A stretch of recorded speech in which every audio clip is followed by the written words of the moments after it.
نحمدہ ونصلی ونسلم علی رسولہ الکریم۔ یہ بات چل رہی تھی کہ حضور اقدس صلی اللہ تعالی علیہ وسلم جو ہے آپ نے جو زندگی انسانیت کو بتائی ہے اس کو بتانے سے زیادہ، سکھانے سے زیادہ آپ نے کر کے دکھایا،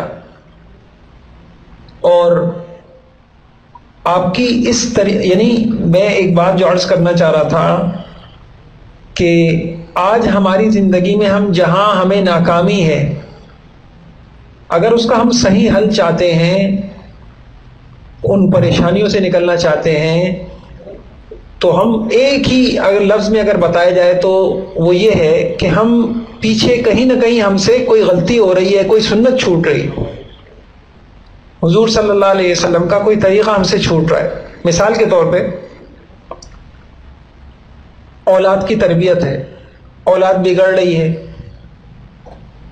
تو مثلا اولاد کی تربیت ہے، اگر ہم ایک جہت دیکھ لیں، کیا حضور صلی اللہ علیہ وسلم نے جو تربیت کا نظام بتایا تھا اس طریقہ کار کے مطابق ہم تربیت کر رہے ہیں؟ اب وہ طریقہ کار کیا تھا اس پہ میں نہیں جا رہا، میں صرف ایک بات عرض کرتا ہوں۔ مثلا آپ کا نظام تربیت میں ایک بات تھی کہ مربی پہلے خود عمل کر کے دکھائے، جیسے میں یہ ساری مثالیں آپ کو دے رہا ہوں کہ حضور صلی اللہ علیہ وسلم مربی تھے، معلم تھے، مزکی تھے، مبلغ تھے، آپ استاد تھے، آپ پیشوا تھے، آپ امام تھے، تو آپ نے امت کو صرف کہا نہیں، اچھے نظام نہیں بتائے فقط، بلکہ آپ نے کر کے دکھایا۔ تو آج جو اگر باپ کوئی رو رہا ہے تربیت پر، تو کیا وہ باپ اس نے عملی نمونہ بن کے دکھایا؟ تو بہت غور کرنے کی بات ہے۔ بہرحال میں یہ عرض کرنا چاہ رہا تھا کہ اللہ کرے کہ ہماری دل دماغ میں یہ بات بیٹھ جائے کہ کامیاب ترین ہستی محمد الرسول اللہ صلی اللہ علیہ وسلم کی تھی۔ اب اگر ہمیں کامیابی چاہیے، جس لائن کی میں گھریلو زندگی میں کامیاب ہونا چاہتی ہوں، تو مجھے حضور صلی اللہ علیہ وسلم کی سیرت کا، زندگی کا مطالعہ کرنا ہوگا، اس کو اپنانا ہوگا، اس طریقہ کار کے مطابق چلنا ہوگا، اچھی بیوی بننے کے لیے، کامیاب بیوی بننے کے لیے، کامیاب ماں بننے کے لیے، کامیاب ساس بننے کے لیے، کامیاب بیٹی بننے کے لیے مجھے ان چیزوں کو دیکھنا ہوگا۔ اسی میں آپ کے سامنے یہ عرض کر رہا تھا کہ حضور صلی اللہ علیہ وسلم نے جو کیا، جو کہا، اس سے بڑھ کر کے دکھایا۔ آج انشاءاللہ یہ موضوع ختم ہو جائے گا اللہ نے چاہا تو، بس یہ آخری چند باتیں میں آپ کے سامنے عرض کرتا ہوں۔ میں نے گزشتہ نشست میں بتایا تھا کہ حضور نے زہد کی تعلیم دی تو زاہد بن کے دکھایا، نماز کی تعلیم دی تو نماز پڑھ کے دکھائی، اللہ کے ذکر کی تعلیم دی تو حضور نے ذکر کر کے دکھایا۔ ایسے ہی آپ دیکھیے، آپ نے ایثار کا باعث کرنے والے، نصیحتیں کرنے والے تو بہت دیکھے ہوں گے، مگر ایسی مثال آپ کو مدینے کی گلیوں میں ملے گی کہ حضور صلی اللہ علیہ وسلم نے ایسا نمونہ پیش کیا کہ دنیا اس جیسا نمونہ نہیں پیش کر سکتی۔ حضرت فاطمہ سے آپ کو کتنی محبت تھی، آپ نے ان کو جگر کا ٹکڑا کہا ہے، اور بعض روایتوں میں جس نے فاطمہ کو اذیت دی اس نے مجھے اذیت دی۔ اسی کے ساتھ ساتھ آپ یہ دیکھیے کہ گھریلو ان کا کتنا تنگ دستی کا حال ہے کہ چکی پیستے پیستے ان کی ہتھیلیاں گھس رہی ہیں، مشک میں پانی بھر بھر کر لانے سے کہہ رہی ہیں کہ سینے پہ داغ پڑ رہے ہیں۔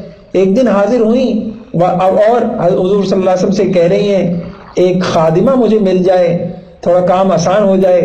حضور کیا کہہ رہے ہیں؟ اے فاطمہ، صفہ کے غریبوں کا بھی انتظام نہیں ہوا، تمہاری درخواست میں کیسے قبول کر سکتا ہوں؟ بعض روایتوں میں آتا ہے، فرمایا بدر کے یتیم تم سے پہلے درخواست دے چکے ہیں، پہلے ان کو دوں گا، اپنے اوپر، اپنی بیوی بچوں کے اوپر دوسروں کو ترجیح دی اور ایثار کیا۔ ایک دفعہ آپ کے پاس چادر نہیں تھی، ایک صحابیہ نے چادر لا کے پیش کی، اسی وقت کوئی صاحب کھڑے ہوئے، انہوں نے کہا کتنی اچھی چادر ہے، آپ نے فوراً اتار کے ان کو وہ چادر دے دی۔ صحابہ نے کہا بھی ان صحابی کو کہ ارے بھائی تم کو پتا ہے کہ اس وقت حضور کو احتیاج بھی تھی، اس کی ضرورت بھی تھی، اور تم کو پتا ہے کہ اللہ کے نبی تو کسی چیز کو نہ نہیں کرتے، تم نے کیوں مانگی؟ پھر انہوں نے بیچاروں نے کہا کہ میں نے تو اپنی اس لیے مانگی تھی کہ اس میں میرا کفن ہو۔ ایک صحابی کے گھر میں تقریب تھی، ان کے پاس کوئی سامان نہیں تھا، ان سے کہا کہ عائشہ کے پاس جاؤ آٹے کی ٹوکری مانگ لاؤ۔ وہ گئے اور جا کر لے آئے، حالانکہ آپ کے گھر میں آٹے کے سوا رات کے کھانے کو کچھ نہیں تھا۔ ایک دن صفہ کے غریبوں کو لے کر حضرت عائشہ کے گھر تشریف لے گئے اور فرمایا جو کچھ کھانے کو ہو عائشہ لے آؤ۔ تھوڑا سا پکا ہوا حاضر کیا، وہ کافی نہیں ہوا، پھر اور چیز طلب کی تو چھوارے کا حریرہ پیش ہوا، پھر پیالے میں دودھ آیا، مگر یہی سامان مہمان کی آخری قسط گھر میں تھی۔ ایثار، اپنی زندگی میں ایثار۔ اچھا آپ ایک اور جہت سے دیکھیے، حضور صلی اللہ علیہ وسلم نے امت کو تعلیم دی کہ اللہ پہ بھروسہ کیا کرو، اسباب پہ بھروسہ نہ کیا کرو، نگاہ اللہ پہ رکھا کرو۔ یعنی اسباب کی نفی نہیں ہے، دنیا میں رہتے ہوئے انسان کو اسباب اختیار کرنے ہیں، کھانا کمانا ہے تو محنت بھی کرنی ہے، لیکن ہمیشہ نگاہ اس پہ نہیں رکھو کہ اس سبب سے یہ میرا کام، میں دوا کھاؤں گی تو مجھے صحت ملے گی، میں کماؤں تو پھر میرے گھر میں جو ہے نا چولہا جلے گا، نہیں، بھروسہ اللہ کی ذات پہ ہو۔ اب آپ دیکھیے حفاظت میں، روزی میں، زندگی کے ملنے میں، ہر معاملے میں بھروسہ اللہ کی نگاہ پہ ہو۔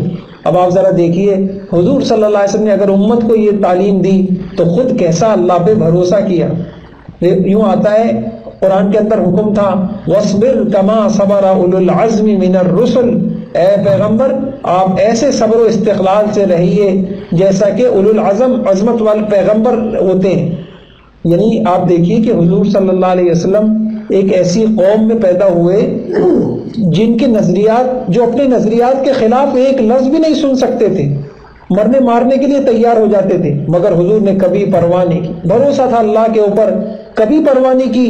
عین حرم میں جا کر آپ جو ہے توحید کے نغمے گاتے، آواز بلند کرتے، سب کے سامنے نماز پڑھتے، حرم کا صحن قریش کے جو بڑے سردار ہوتے تھے ان کی نشست گاہ ہوتا تھا، آپ ان کے سامنے کھڑے ہوتے، رکوع کرتے، سجدہ کرتے۔ جب قرآن کی یہ آیت نازل ہوئی فَاصْدَعْ بِمَا تُؤْمَرْ، اے نبی جو کچھ آپ کو حکم دیا جاتا ہے علی الاعنان سنائیے، بس یہ نازل ہونا تھا، آپ کسی کا خوف نہیں، اللہ پہ بھروسہ کر کے کوہ صفا کی پہاڑی پہ چڑھے اور کہا، تمام قریش کو پکارا اور خدا کا پیغام پہنچایا۔ آپ کے ساتھ قریش نے کیا کیا نہیں کیا، کیسی کیسی اذیتیں نہیں دی۔ جس آپ ایک مرتبہ حرم کے اندر نماز پڑھ رہے تھے، بخاری کی روایت ہے، آپ کے اوپر نجاست ڈال دی، گلے میں چادر ڈال کر پھانسی دینے کی کوشش کی، راستے میں کانٹے بچھائے گئے، مگر آپ کے قدم راہ حق سے لغزش نہیں ہوئی۔ ابو طالب نے جب حمایت سے، ایک مرتبہ آپ نے واقعہ سنا ہوگا کہ قریش جو ہے ابو طالب کے پاس آئے، آخر ابو طالب انہوں نے بھی ایک مرتبہ آپ کی حمایت سے ہاتھ اٹھانے کا اشارہ کیا اور کہا کہ بیٹے یوں ہے یوں ہے، او ہو، تو آپ نے کس جوش اور ولولے سے فرمایا، چچا جان اگر قریش میرے دائنے ہاتھ پر آفتاب رکھ دیں اور بائیں ہاتھ پر مہتاب رکھ دیں تب بھی میں اپنے اس فریضے سے باز نہیں آؤں گا۔ آخر آپ کو بنی ہاشم کے پہاڑی درے میں شیب ابی طالب میں 3 سال کے لیے قید کر دیا گیا، آپ کا اور آپ کے خاندان کا بائیکاٹ کر دیا گیا، اندر غلہ جانے کی روک تھام کر دی گئی، بچے بھوک سے بلبلاتے تھے، جوان درخت کے پتے کھاتے تھے، آخر آپ کے قتل کی سازش ہوئی، سب کچھ ہوا، مگر صبر و استقلال کا جو آپ نے دامن پکڑا ہوا تھا وہ ہاتھ سے چھوٹا نہیں، بھروسہ تھا اللہ کے اوپر۔ ہجرت کے وقت غار ثور میں پناہ لیتے، کفار آپ کا پیچھا کرتے ہوئے غار کے منہ تک پہنچ گئے، بالکل سرے تک پہنچ گئے اور چند گز کا فاصلہ رہ گیا، اور ابو بکر بھی گھبرا اٹھے۔ اس موقع پر ابو بکر نے کہا لو نظر تحت قدمی لابصرنا، یا رسول اللہ اگر یہ کافر صرف نیچے اپنے پیروں کو بھی دیکھیں گے تو ہم نظر آ جائیں گے۔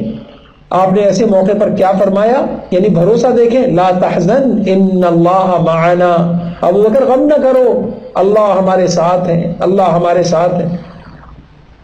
فما ظنک باثنین اللہ ثالثہما، جن 2 کے ساتھ تیسرا اللہ ہو، جن 2 کے ساتھ تیسرا اللہ ہو اس کو غم کی کیا ضرورت۔ ہمیں توکل کی تعلیم دی، حالات کتنے ہی پریشان کن ہوں اور کتنے ہی نا امید بھی ہونا، اللہ پہ بھروسہ رکھنا، مشکلوں چٹانوں جیسے مسائل ہوں اور نظر یہ آتا ہو کہ اب ہلاکت ہی ہلاکت ہے، اب پریشانی ہے، لیکن ایسے میں بھی وَمَن يَتَوَكَّلْ عَلَى اللَّهِ فَهُوَ حَسْبُهُ، جو اللہ پہ بھروسہ کرتا ہے اللہ اس کے کام بناتے ہیں۔ حضور کی یہ تعلیم تھی۔ اسی طرح آپ دیکھیے ہجرت کا جو واقعہ تھا، سراقہ بن جشم وہ نیزہ ہاتھ میں لیے ہوئے، گھوڑا دوڑاتے ہوئے وہ آپ کے پاس آ رہے آپ کو پکڑنے کے لیے، 100 اونٹ ہیں جو پکڑ کے لائے گا۔ ابو بکر کہتے ہیں کہ یا رسول اللہ ہم پکڑے گئے۔ حضور فوراً کہتے ہیں، مسکراتے ہیں، قرآن پڑھنے میں مصروف ہو جاتے ہیں، دل میں کوئی غم ہی نہیں، دل میں کوئی غم نہیں۔ آپ مدینہ جب آپ پہنچے ہیں تو یہود کا، منافقین کا اور قریش کے جو لٹیرے تھے ان کا بڑا ڈر تھا۔ لوگوں نے حضور صلی اللہ علیہ وسلم کا راتوں کو پہرا دینا شروع کیا۔ آپ جب آرام فرماتے رات کو، ایک دفعہ قرآن کی یہ آیت نازل ہو گئی، واللہ یعصمک من الناس، واللہ یعصمک من الناس، واللہ یعصمک من الناس، اللہ آپ کی حفاظت کریں گے۔ بس یہ آیت سننا تھا، آپ نے سارا پہرے داروں کو نکال دیا، اللہ میرے لیے کافی ہے، اب چھوڑ دو مجھے کسی کی حفاظت کی، مجھے کسی کی پہرے کی ضرورت نہیں۔ ایسے ہی ایک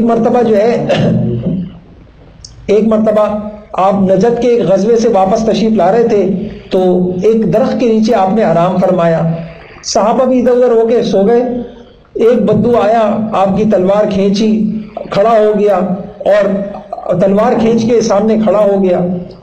آپ بیدار ہوئے تو اب آپ ذرا موقع کی نزاکت دیکھیں کہ ایک شخص لیٹا ہوا ہے اور ایک شخص اس کے سر پر تلوار لیے کھڑا ہوا ہے۔ وہ بدو کہتا ہے بتاؤ اے محمد من یمنعک منی، اب تمہیں کون بچائے گا، اب تمہیں میرے ہاتھ سے کون بچائے گا؟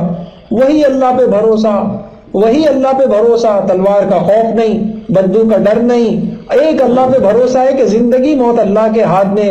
فرمایا اللہ بچائیں گے، اللہ بچائیں گے۔ تو کیا ہوا؟ اسی پر بس یہ کہہ رہا تھا کہ اس کے ہاتھ میں لرزہ طاری ہوا، تلوار گر گئی، آپ نے تلوار اٹھائی اور فرمایا من یمنعک منی، اب تمہیں کون بچائے؟ اللہ پہ بھروسہ۔ حالات کتنے، یہی اگر امت کو تعلیم دی تو کر کے دکھایا۔ ایسے آپ دیکھیے بدر کے اندر 300 کے قریب مسلمان نہتے اور سامنے 1000 لوہے میں غرق قریشی لشکر، لڑائی ہے، مگر ان 300 سپاہیوں کا سپہ سالار خود کہاں ہے؟ یہ دیکھیے مارکہ کازار سے الگ ہو کر ایک چھپر ہے، وہاں پر دعاؤں میں لگے ہوئے ہیں، کبھی پیشانی زمین پر، کبھی ہاتھ آسمان کی طرف۔ خود اے اللہ اگر یہ چھوٹی سی جماعت آج صفحہ ہستی سے مٹ گئی تو پھر کوئی آپ کی بندگی کرنے والا باقی نہیں رہے گا۔ بھروسہ تلواروں پہ نہیں، بھروسہ سپاہیوں پہ نہیں، بھروسہ اللہ کی ذات کے اوپر۔ احد میں آپ دیکھیے کہ اکثر مسلمانوں کے قدم بھی پیچھے ہٹ گئے، مگر حضور صلی اللہ علیہ وسلم اپنی جگہ پر ہیں، پتھر کھائے، تیر اور تلوار اور نیزوں کے حملے ہو رہے ہیں، خوف کی کڑیاں سر مبارک میں دھنس رہی ہیں، دندان مبارک شہید ہو رہے ہیں، چہرہ زخمی ہو رہا ہے، مگر اس وقت بھی اپنا ہاتھ لوہے کی تلوار پر نہیں رکھا، اللہ کی نصرت اور بھروسے اور اعتماد پر پورا یقین تھا۔ حنین کے میدان میں آپ دیکھیے ایک دفعہ 1000 تیر انداز تھے، جب انہوں نے بالکل بارش برسا دی تیروں کی، مسلمان ہٹ گئے اور پیچھے بھاگ گئے، اور ایسے موقع پہ بھی حضور یوں کہتے ہیں انا النبی لا کذب، انا النبی لا کذب، انا ابن عبد المطلب، میں پیغمبر ہوں، جھوٹا نہیں ہوں، میں عبد المطلب کا بیٹا ہوں، پیچھے ہٹنے والا نہیں ہوں۔ اللہ اکبر۔ تو میں یہ عرض کر رہا تھا کہ ہمارے آقا محمد الرسول اللہ صلی اللہ علیہ وسلم نے جو بتایا اس سے بڑھ کر کر کے دکھایا، اس سے بڑھ کر کر کے دکھایا، اور ہمیں یہ بات سمجھا دی کہ پہلے انسان کو عملی نمونہ بننا چاہیے۔ اچھا ایک اور جہت سے آپ دیکھیے، میں نے مختلف جہتوں سے بتایا آپ کو کہ حضور ہی اس قابل ہیں کہ ان کی پیروی کی جائے، کیونکہ آپ نے صرف ہمیں راستہ نہیں دکھایا ہے، اس راستے پہ چل کے دکھایا۔ آپ مجھے بتائیے ایک راستہ ہو اور دور تک کوئی گاڑی نظر نہیں آ رہی، آپ شش و پنج میں پڑ جاتے ہیں کہ پتہ نہیں کہ یار یہ راستہ ہے، آگے کیا ہے، یہ صحیح بھی ہے یا دوسرا راستہ ہے۔ دوسرا راستہ کتنا ہی خراب ہو، آپ دیکھ رہے ہیں گاڑیاں آ رہی ہیں جا رہی ہیں، گاڑیاں آ رہی ہیں جا رہی ہیں، ہاں یہ راستہ چلنے کا، بس یہ ایسا لگتا ہے کہ یہ ویران ہے، یہ صحیح نہیں ہے۔ حضور صلی اللہ علیہ وسلم صرف راستہ نہیں بتایا، آپ نے چل کے دکھایا۔ اب ایک آخری جہت سے اور دیکھ لیجئے، دشمنوں سے محبت کرنے کا وعد آپ نے سنا ہوگا، لیکن آپ نے اس کی عملی مثال نہیں دیکھی ہوگی۔ آئے مدینے کی سرکار میں آپ کو دکھاؤں مکہ کے حال۔ عجیب بات لکھی کسی عالم نے کہ مکہ کے حالات چھوڑیے، میرے نزدیک محکومی، بے کسی اور معذوری میں درگزر کر دینا یہ کوئی بڑا کمال نہیں ہے۔ مکے میں تو مسلمان بے بس تھے، وہاں کفار غالب تھے، ایسے میں دشمن کو معاف کر دینا یہ کیا ہوا؟ معافی کرنا ہے اور کیا کرنا؟ لیکن آپ دیکھیے ہجرت کے وقت قریش کے رئیس یہ اشتہار دے دیتے ہیں کہ جو محمد کا سر قلم کر کے لائے گا اس کو 100 اونٹ انعام دیے جائیں گے۔ اب آپ دیکھیے سراقہ اس انعام کے لالچ میں مسلح ہو کر حضور کے تعاقب میں گھوڑا ڈالتا ہے، قریب پہنچتا ہے، ابو بکر گھبراتے ہیں، حضور دعا کرتے ہیں، 3 دفعہ گھوڑے کے پاؤں دھستے ہیں، سراقہ تیر کے پاسے نکال کر فال دیکھتا ہے، ہر دفعہ جواب آتا ہے کہ ان کا پیچھا نہ کرو، ان کا پیچھا نہ کرو، یعنی وہ مغلوب ہو جاتا ہے، واپسی کا عزم کرتا ہے، حضور کو آواز دیتا ہے اور خط امان کی درخواست دیتا ہے کہ جب حضور خدا کو اللہ قریش پر غالب کرے تو آپ مجھ سے باز پرس نہ کریے گا، آپ اس کو یہ امان نامہ لکھ کر اس کے حوالے کر دیتے ہیں۔ فتح مکہ کے بعد وہ اسلام لاتے ہیں، تب بھی آپ اس سے یہ نہیں پوچھتے کہ سراقہ تمہارے اس دن کے جرم کی اب کیا سزا ہوگی، آپ ادھر۔ ایسی آپ دیکھیے ابو سفیان، کون ہے ابو سفیان؟ بدر میں، احد میں، خندق میں، ہر لڑائیوں میں وہ کافروں کی طرف سرغنہ تھے، کتنے مسلمانوں کو تہ تیغ کیا، کتنی دفعہ حضور صلی اللہ علیہ وسلم کو قتل کا فیصلہ کیا، ہر قدم پہ اسلام کے سخت ترین دشمن ثابت ہوئے۔ لیکن فتح مکہ سے پہلے جب حضرت عباس کے ساتھ آپ کے سامنے آتے ہیں تو ان کا ہر جرم ان کے قتل کا مشورہ دے رہا ہوتا ہے۔ اتنا ستایا تھا، مگر رحمت عالم کا عفو عام ابو سفیان سے کہتا ہے کہ ڈرو نہیں، محمد الرسول اللہ انتقام کے جذبے سے بالا تر ہیں۔ پھر حضور نہ صرف معاف فرماتے ہیں بلکہ یہ فرماتے ہیں من دخل دار ابی سفیان کان آمن، جو صرف ابو سفیان کو معافی نہیں دے رہا، جو ابو سفیان کے گھر میں بھی چلا جائے گا وہ بھی معاف۔ ہند ابو سفیان کی بیوی، کون ہند؟ جو احد کے معرکے میں اپنی سہیلیوں کے ساتھ گا کر قریش کی سپاہیوں کا دل بڑھاتی تھی، اور حضور کے سب سے محبوب چچا اور اسلام کے ہیرو حضرت حمزہ کی لاش کے ساتھ بے ادبی کرتی تھی، ان کے سینے کو چاک کرتی ہے، ان کے ناک کان کاٹ کر ہار بناتی ہے، کلیجے کو نکال کر چبانا چاہتی ہے۔ لڑائی کے بعد اس منظر کو دیکھ کر آپ بےتاب ہو جاتے ہیں۔ آپ ذرا غور کیے، فتح مکہ کے دن نقاب لگا کر سامنے آتی ہے اور یہاں بھی گستاخی سے باز نہیں آتی، لیکن حضور کچھ نہیں کہتے، یہ بھی نہیں پوچھتے کہ تم نے یہ کیوں کیا۔ عفو عام کی اس معجزانہ مثال کو دیکھ کر پکار اٹھتی ہے، اے محمد آج سے پہلے تمہارے خیمے سے زیادہ کسی کے خیمے کی مجھے نفرت نہیں تھی، آج سے پہلے تمہارے خیمے سے زیادہ کوئی خیمہ میرے نزدیک قابل نفرت نہ تھا، لیکن آج تمہارے خیمے سے زیادہ کوئی خیمہ مجھے محبوب نہیں۔ چچا کے قاتلوں کو معاف کیا، بے حرمتی کرنے والوں کو معاف کیا، ہم اپنے گھر کے چھوٹے چھوٹے جھگڑوں میں لڑے پڑے۔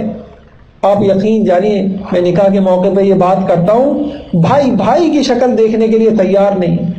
ابھی ایسی بات آئی تو کسی نے بتایا سالوں ہو گئے چچا تایا میں لڑائی، اور جو ہے نا بہنوں میں لڑائی، خالہ بھانجی بھتیجی میں لڑائیاں، ہم محمد رسول اللہ کے نام لے آئے، ہمارے گھر حضور دیکھتے، میرے سامنے تمہارے سامنے میری زندگی نہیں تھی، تم جو ہے ایک دوسرے کی اتنی چھوٹی تم ہماری شادی میں شریک نہیں ہوئی، تم ہماری خوشی میں شریک نہیں ہوئی، تم نے ہمیں یوں کہہ دیا۔ اللہ کے واسطے ہم انسانیت کی طرف آئیں، ہم قرآن و حدیث اور سیرت کی طرف آئیں گے، ہمیں پتہ چلے گا کہ اور ان چیزوں سے ہم نے خود اپنی زندگی کو خراب کیا ہوا ہے، تنگ کیا ہوا ہے، پریشان کیا ہوا ہے۔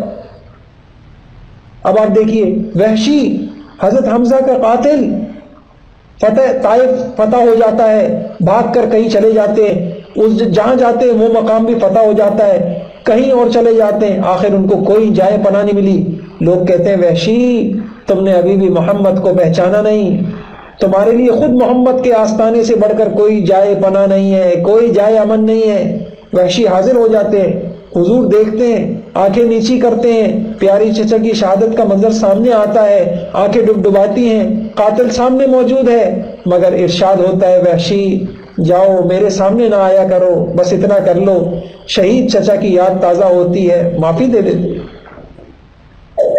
ابو جہل کے بیٹے اکرمہ اسلام اور مسلمان اور خود محمد رسول اللہ کے سب سے بڑے دشمن ابو جہل کے بیٹے ہیں۔ سب سے زیادہ تکلیف جس ابو جہل نے سب سے زیادہ آپ کو تکلیف پہنچائی وہ اکرمہ بھی اسلام کے خلاف لڑائیاں لڑ چکے ہیں، مگر جب فتح مکہ ہوا تو ان کو اپنے اور اپنے خاندان کے تمام جرم یاد تھے، وہ بھاگ کر یمن چلے گئے، ان کی بیوی مسلمان ہو گئی، محمد الرسول اللہ کو پہچان چکی تھی، خود یمن گئی، اکرمہ کو تسلی دی، ان کو لے کے مدینہ آئی، حضور کو ان کی آمد کی خبر ہوتی ہے، حضور ان کے خیر مقدم کے لیے اس تیزی سے اٹھتے ہیں کہ جسم مبارک پر چادر نہیں رہتی۔ پھر جوش مسرت میں فرماتے ہیں مرحبا بالراکب المہاجر، اے مہاجر سوار تمہارا آنا مبارک، تمہارا آنا مبارک۔ غور کرو یہ مبارکباد کس کو دی جا رہی ہے، یہ خوشی کس کے آنے پر ہے، یہ معافی نامہ کس کو عطا ہو رہا ہے؟ اس کو جس کے باپ نے آپ کو مکہ میں سب سے زیادہ تکلیفیں پہنچائیں، جس نے آپ کے مبارک جسم پر نجاست ڈلوائی، جس نے بحالت نماز آپ پر حملہ کرنا چاہا، جس نے گلے میں چادر ڈال کر آپ کو پھانسی دینا چاہی، جس نے دارالندوہ میں آپ کے قتل کا مشورہ دیا، جس نے بدر کا مارکا برپا دیا، ہر قسم کی صلاح کی تدبیر کو برہم کیا، آج اسی کی جسمانی یادگار کی آمد پر یہ مسرت، یہ خوشی۔ ہمیں اس سیرت میں اپنا آئینہ نظر آنا چاہیے۔ ہم یہ پڑھیں گے تو پتہ چلے گا ہم مہذب کہاں ہیں، ہم کتنی گھٹیا سوچ کے ہو گئے۔ یعنی بیٹیاں ماں سے ناراض ہیں چھوٹی سی خواہش پر، کتنی جگہ یہ واقعات چھوٹی چھوٹی باتوں کے اوپر لڑائیاں گھروں کے اندر، خاندان ٹوٹے پڑے ہوئے۔ حبار بن الاسود وہ شخص ہے جو ایک حیثیت سے حضور کی صاحبزادی حضرت زینب کا قاتل ہے، کئی شرارتوں کا مرتکب ہے، مگر مکے کی فتح کے موقع پر اس کا خون بھی اللہ کے نبی نے معاف کر دیا۔ مکے کی فتح وہ چاہتا ہے کہ بھاگ کر ایران چلا جائے، لیکن پھر سوچ کر سیدھا حضور کے دولت گدے پر حاضر ہوتا ہے، کہتا ہے یا رسول اللہ میں بھاگ کر ایران جانا چاہتا تھا، لیکن پھر مجھے آپ کا رحم و کرم، آپ کا عفو و حلم، آپ کا درگزر یاد آیا، میرے جرائم کی جو اطلاعیں آپ کو ملی ہیں وہ سب درست ہیں، اتنا ہے سنتے ہی آپ کی رحمت کا دروازہ کھل جاتا ہے اور دوست اور دشمن کی تمیز اٹھ جاتی ہے۔ عمیر ابن وہب بدر کے بعد ایک قریشی رئیس کی سازش سے اپنی تلوار زہر میں بجھاتا ہے، زہر میں ڈالتا ہے، مدینہ آتا ہے، اس طاق میں ہے کہ موقع پا کر نعوذ باللہ حضور صلی اللہ علیہ وسلم کا کام تمام کر دے، ایک دم گرفتار ہو جاتا ہے، آپ کے پاس لایا جاتا ہے، گناہ ثابت ہو جاتا ہے مگر معاف کر دیا جاتا ہے۔ صفوان ابن امیہ یہ وہ رئیس ہے جس نے عمیر کو آپ کے قتل کے لیے بھیجا اور جس نے عمیر سے وعدہ کیا تھا اگر تم اس مہم میں مارے گئے تو میں تمہارے گھر والوں کا قرضے کا ذمہ دار ہوں۔ فتح مکہ کے بعد وہ ڈر کر جدہ بھاگ جاتا ہے، سمندر کے راستے سے یمن جانا چاہتا ہے، وہی عمیر خدمت نبوی میں آ کے عرض کرتا ہے یا رسول اللہ صفوان اپنے قبیلے کا رئیس ڈر کی وجہ سے بھاگ گیا ہے کہ اپنے آپ کو سمندر میں ڈال دے، ارشاد ہوتا ہے کہ اس کو امان ہے۔ عمیر دوبارہ گزارش کرتا ہے کہ اس امان کی کوئی نشانی دے دیجئے تاکہ اس کو یقین آ جائے، آپ اپنا امامہ دیتے ہیں۔ عمیر یہ امامہ لے کر صفوان کے پاس پہنچتے ہیں اور صفوان کہتا ہے کہ مجھے محمد کے پاس جانے میں اپنی جان کا خوف ہے۔ عمیر جو زہر میں تلوار بجھا کر محمد رسول اللہ کو مارنے گئے تھے، صفوان سے کہتے ہیں اے صفوان ابھی تم نے محمد کے حلم اور عفو کا حال معلوم نہیں۔ صفوان آستانہ نبوی پر حاضر ہوتے اور کہتے ہیں کہ مجھ سے کہا گیا ہے کہ آپ نے مجھے امان دے دی ہے، کیا یہ سچ ہے؟ ارشاد ہوتا ہے سچ ہے۔ پھر کہتے ہیں لیکن میں تمہارا دین ابھی قبول نہیں کروں گا، ابھی آگے سے قاتل اتنے نخرے کر رہا ہے، مجھے 2 مہینے کی مہلت دو۔ آپ فرماتے ہیں تمہیں 2 نہیں 4 مہینے کی مہلت ہے، لیکن یہ مہلت ختم بھی نہیں ہونے پاتی کہ ایک دم اس کے دل کی کیفیت بدلتی ہے اور وہ مسلمان ہو جاتا ہے۔ آپ خیبر جاتے ہیں جو یہودی قوت کا سب سے بڑا مرکز ہے، لڑائیاں ہوتی ہیں، شہر فتح ہوتا ہے، ایک یہودیہ آپ کی دعوت کرتی ہے، آپ دعوت قبول کرتے ہیں، یہودیہ عورت گوشت پیش کرتی ہے، اس میں زہر ملایا ہوا ہوتا ہے، آپ گوشت کا ٹکڑا منہ میں رکھتے ہیں، آپ کو پتہ چل جاتا ہے کہ یہودیہ کو بلاتے ہیں، اپنے قصور کا اعتراف کرتی ہے، لیکن رحمت عالم کے دربار سے اس کو کوئی سزا نہیں ملتی، حالانکہ اس کا زہر کا اثر آپ کو حدیث میں آتا ہے کہ آخر تک آپ کو محسوس ہوتا تھا، آپ کہتے تھے میری رگیں کٹ رہی ہیں اس سے۔ ایک دفعہ ایک کافر گرفتار ہو کر آتا ہے، یہ قتل کے لیے آپ کی گھات میں تھا، وہ سامنے پہنچتا ہے تو آپ کو دیکھ کر ڈر جاتا ہے، آپ اس کو تسلی دیتے ہیں، فرماتے ہیں اگر تم قتل کرنا چاہتے بھی تب بھی نہیں کر سکتے تھے۔ غزوہ مکہ میں 80 آدمیوں کا دستہ گرفتار ہوا جو جبل تنعیم سے اتر کر حضور پہ قتل کا حملہ کرنا چاہتا تھا، آپ کو خبر ہو جاتی ہے، آپ معاف کر دیتے۔ دوستوں یہ لکھتے ہیں دوستوں طائف کو جانتے ہو؟ طائف جس نے مکہ کے عہد ستم میں آپ کو پناہ دی نہیں دی، جس نے آپ کی بات بھی سننی نہیں چاہی، جہاں کے رئیس عبد یا لیل کے خاندان نے آپ سے مذاق کیا، بازاریوں کو اشارہ کیا، وہ آپ کی مذاق اڑاتے تھے، شہر کے اوباش لڑکے ہر طرف سے ٹوٹ پڑے اور آپ پر پتھر برساتے تھے، جب آپ بیچ سے گزرتے تو دونوں طرف سے پتھر برسائے جاتے، یہاں تک کہ پائے مبارک زخمی ہو گئے، جوتیاں خون سے بھر گئیں، آپ تھک کر بیٹھ گئے۔ کسی نے بڑی اچھی بات کہی، جب اس جیسے حالات ہوں، پتھر برسے ہوں تو انسان تھک کے بیٹھتا ہے یا بھاگتا ہے تیزی سے؟ لیکن کتنے پتھر برسائے ہوں گے کہ آپ صلی اللہ علیہ وسلم سے قدم بھی نہیں اٹھائے جا رہے، آپ تھک کے نیچے بیٹھ جاتے، وہ اٹھاتے ہاتھ سے کھڑا کرتے، پھر آپ کے اوپر پتھر برساتے۔ حضرت عائشہ نے ایک مرتبہ دریافت کیا، یا رسول اللہ ساری عمر میں آپ سب سے زیادہ سخت دن کون سا تھا؟ آپ نے کہا اسی طائف کا حوالہ دیا۔ اب آپ غور کیجئے کیا نہیں کیا طائف والوں نے۔ سن 8 ہجری میں مسلمانوں کی فوج اسی طائف کا محاصرہ کرتی ہے، ایک مدت تک محاصرہ جاری رہتا ہے، قلعہ فتح نہیں ہوتا، بہت سے مسلمان شہید ہوتے ہیں، آپ واپسی کا ارادہ کرتے ہیں، پرجوش مسلمان نہیں مانتے اور وہ کہتے ہیں طائف پر بد دعا کر دیجئے، آپ ہاتھ اٹھاتے ہیں، مگر کیا کہتے ہیں؟ اے اللہ طائف والوں کو ہدایت دے دے اور ان کو اسلام کے آستانے پر جھکا دے۔ یہ کس کے حق میں دعا ہو رہی ہے؟ وہی شہر جس نے آپ پر پتھر برسائے، آپ کو زخمی کیا، آپ کو پناہ دینے سے انکار کیا۔ اسی طرح دیکھیے احد کے غزوے میں دشمن حملہ کرتے ہیں، مسلمانوں کے پاؤں اکھڑ جاتے ہیں، آپ نرغے میں ہیں، آپ پر پتھر تیر تلوار کے وار ہو رہے ہیں، دندان مبارک شہید ہو رہے ہیں، خود کی لڑیاں سر مبارک میں گڑی ہوئی ہیں، چہرہ مبارک خون سے رنگین ہے، اسی حالت میں آپ کے الفاظ کیا ہیں؟ وہ قوم کیسے نجات پائے گی جو اپنے پیغمبر کے قتل کے در پہ ہو؟ اے اللہ میری قوم کو ہدایت دے، وہ جانتی نہیں ہے، اے اللہ میری قوم کو ہدایت دے، وہ جانتی نہیں۔ اسی طرح آپ دیکھیے وہی یہ جو طائف کے سردار تھے جنہوں نے اتنے مظالم کیے تھے، جب طائف کا وفد لے کر مدینے آتا ہے تو حضور کو اپنی مقدس مسجد میں خیمہ گاڑ کر حضور اس کو اپنی مقدس مسجد میں خیمہ گاڑ کر اتارتے ہیں، ہر روز نماز عشاء کے بعد اس سے ملاقات کرتے ہیں، پھر اپنی رنج بھری مکہ کی داستان سناتے ہیں۔ کس کو؟ اس کو جس نے آپ پر پتھر برسائے، آپ کو ذلیل کیا۔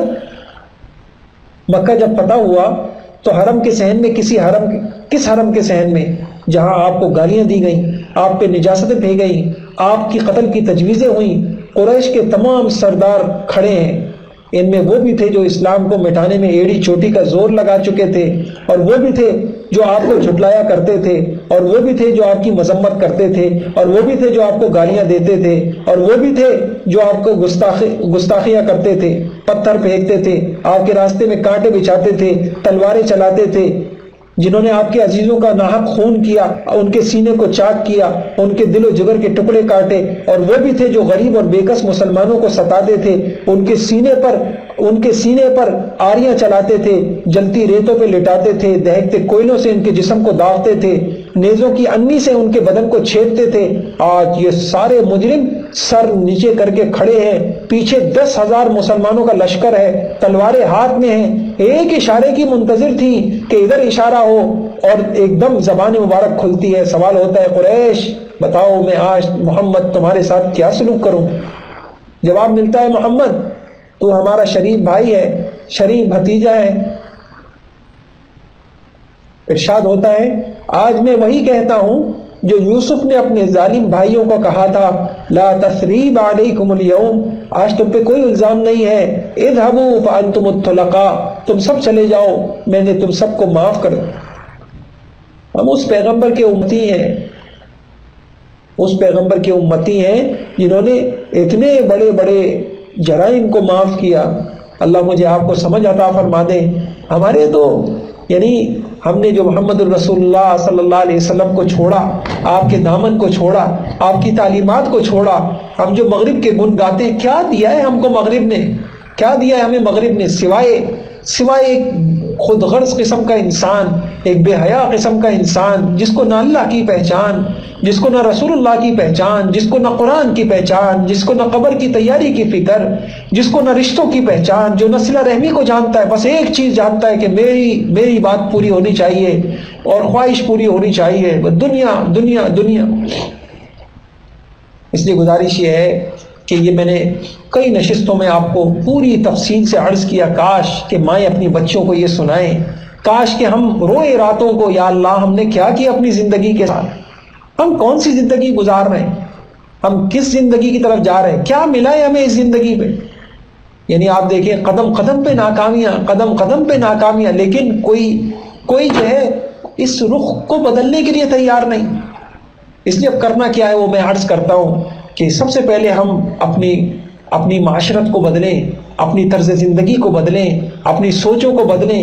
یہ جو مغرب کو چاٹنے کی جو ایک سوچ ہے کہ اس کی ہر گندگی کو چاٹا جا رہا ہے، بس ہر گندگی کو جو ہے نا اپنایا جا رہا ہے، اللہ کے واسطے ایسا نہیں ہے۔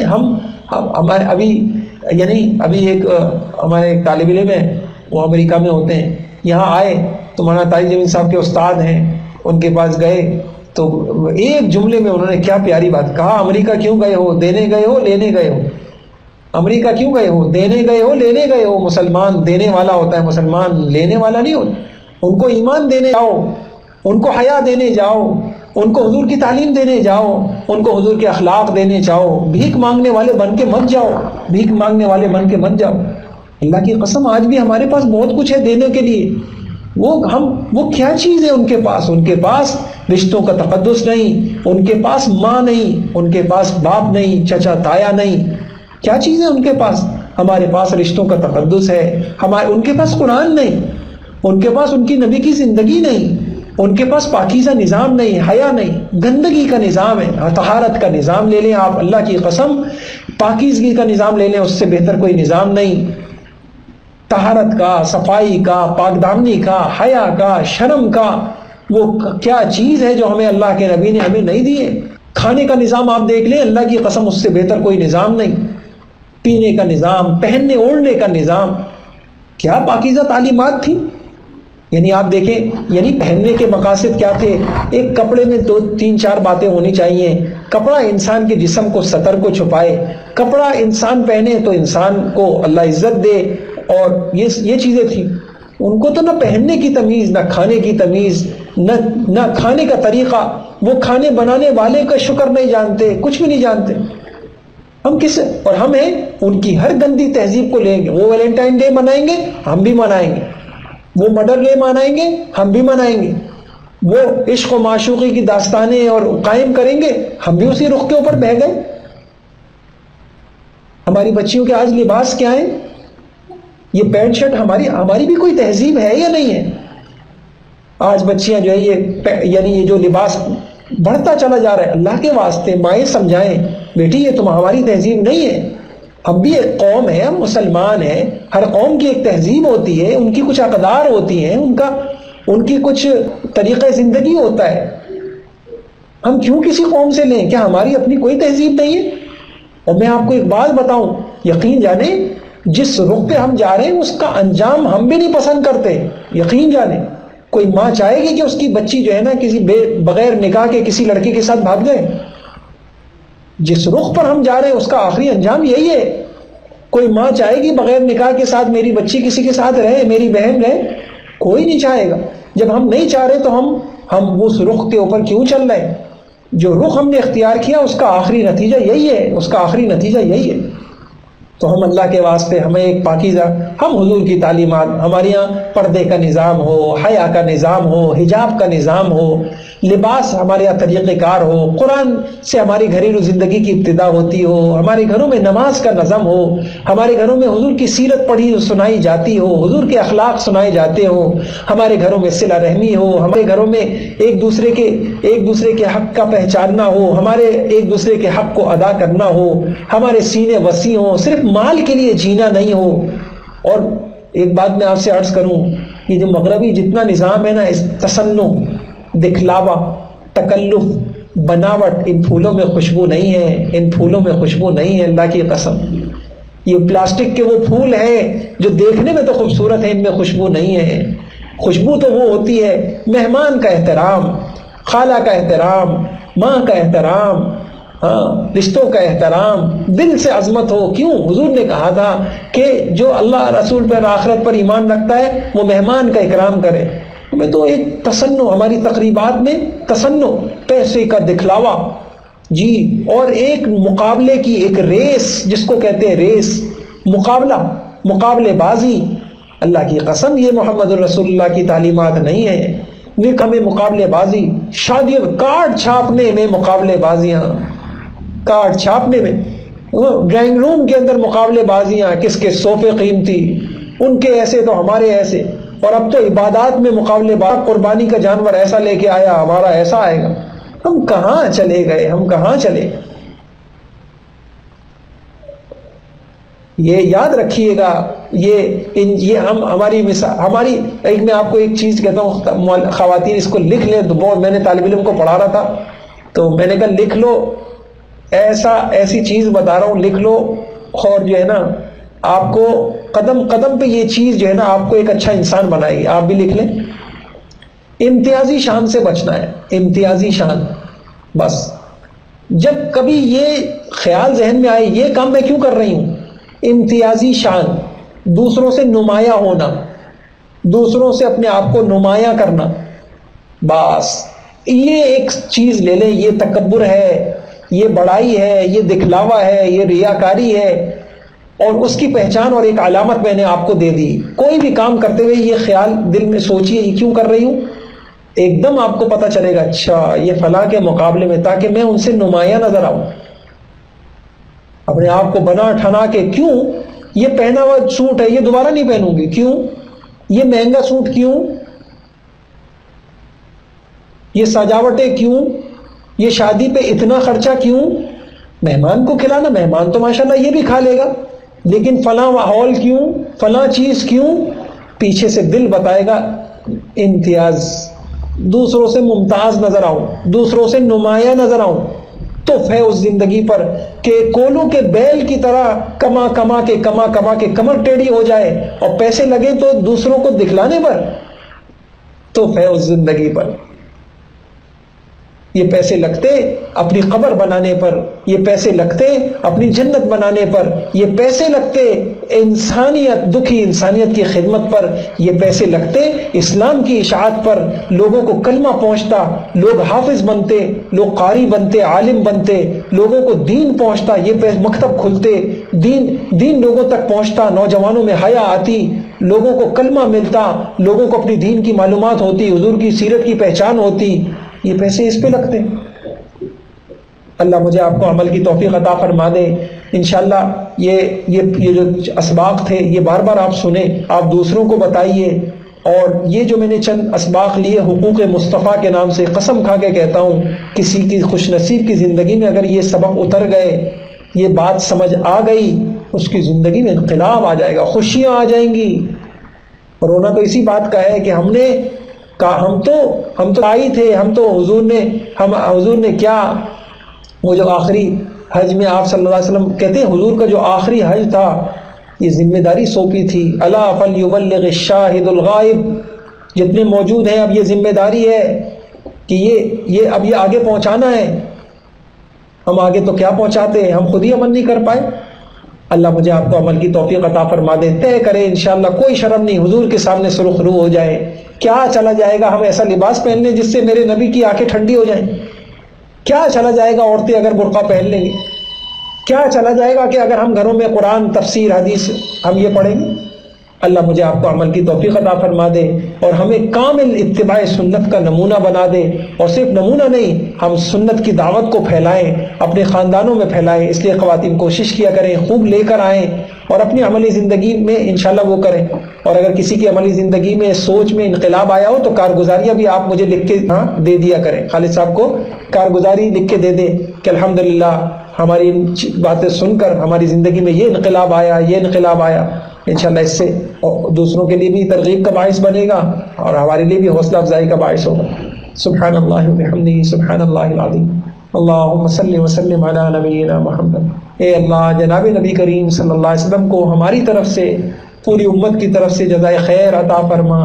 اے اللہ پوری امت کی طرف سے یا اللہ ان کو جزائے خیر عطا فرما، یا اللہ وہ رحمتیں برکتیں یا اللہ جس کے وہ مستحق ہیں یا اللہ وہ انہیں عطا فرما، یا اللہ حضور پاک صلی اللہ علیہ وسلم کی سنتوں کو یا اللہ سارے عالم میں زندہ فرما، اس کے لیے ہمیں ذریعے کے طور پہ قبول فرما، آپ کی سنتوں آپ کے طریقوں آپ میں ہی کامیابی ہے یا اللہ یہ یقین ہمیں نصیب فرما، اس پہ عمل کی توفیق عطا فرما۔ جزا اللہ عنا محمد صلی اللہ علیہ وسلم ما هو اہلہ، جزا اللہ عنا محمد صلی اللہ علیہ وسلم ما هو اہلہ، وصلی اللہ تعالی علی خیر خلق محمد۔